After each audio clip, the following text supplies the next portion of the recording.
বলিউডের মুখোপাধ্যায় পরিবারে আবারও নেমে এলো শোকের কালো ছায়া। কিছুদিন আগেই এই পরিবারেরই সদস্য অভিনেতা দেব মুখোপাধ্যায় প্রয়াত হয়েছেন। তাঁর চলে যাওয়ার শোক এখনও কাটিয়ে উঠতে পারেনি মুখার্জি পরিবার। তারই মধ্যে আবারও এক সদস্যের মৃত্যু। চলে গেলেন বলিউডের খ্যাতনামা পরিচালক রণ মুখোপাধ্যায়। সূত্রের খবর, নানান রকম বার্ধক্যজনিত অসুস্থতায় ভুগছিলেন রণ মুখোপাধ্যায়। তবে হার্ট অ্যাটাকের কারণেই তাঁর প্রয়াণ ঘটেছে। মৃত্যুকালে তাঁর বয়স হয়েছিল ৮৩ বছর। রণ মুখোপাধ্যায় সম্পর্কে শশধর মুখোপাধ্যায়ের পুত্র। কাজল রানী মুখার্জি ও অয়ন মুখার্জির কাকা তিনি।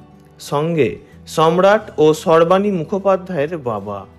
হ্যায়বান থেকে তুহি মেরি জিন্দেগি সহ অনেক ছবি পরিচালনা করেছেন রণ মুখোপাধ্যায়।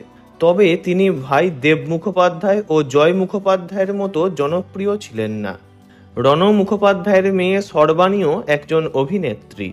সর্বাণীকে দেখা গেছে Pyaar Hai, God only knows, Mohandas, Border ইত্যাদি হিন্দি ছবিতে। রণ মুখোপাধ্যায়ের শেষকৃত্য সম্পন্ন হয় সান্তাক্রুজ শ্মশানে। তাঁকে অন্তিম শ্রদ্ধা জানাতে উপস্থিত ছিলেন পরিবারের প্রায় সকলেই। তার কাছের মানুষদের সঙ্গে যোগ দিয়েছিলেন বাপ্পি লাহিড়ীর ছেলে বাপ্পা লাহিড়ী এবং রেমা লাহিড়ী। উপস্থিত ছিলেন পরিচালক আশুতোষ গোয়ারিকর।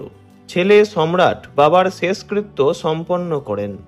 এদিকে কাকার মৃত্যু সংবাদ পাওয়া মাত্রই কান্নায় ভেঙে পড়েন অভিনেত্রী কাজল। তবে মা ছবির প্রচারের ব্যস্ততার কারণে কাকার শেষকৃত্যে হাজির থাকতে পারলেন না তিনি।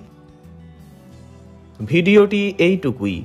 বিনোদন জগতের সব রকম খবরাখবর জানতে চ্যানেলটি অবশ্যই সাবস্ক্রাইব করবেন। ধন্যবাদ।